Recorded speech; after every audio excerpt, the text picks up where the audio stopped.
lang sese ni Inday kasi makikipag-date yan. Ayan, nakabase na nga, tsaka nakangiti pang bonggang-bonggang ngiti.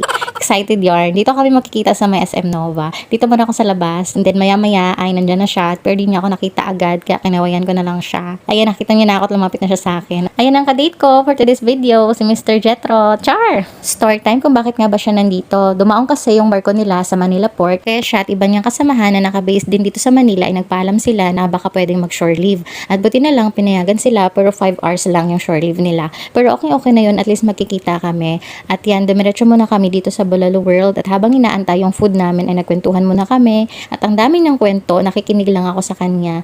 At yan, may food na kami, kain muna tayo. Sobrang saya ko kasi hindi ko ini-expect na magkikita ulit kami kasi almost 1 month na rin mula nang umalis siya. Hindi ko in-expect na may biyahe silang Philippines. Kaya yun, sobrang saya namin, pareho. Kahit ilang oras lang kami magkasama, sobrang sulit na. Ganyan talaga pag mahal mo yung kasama mo. Hanggang sa muli!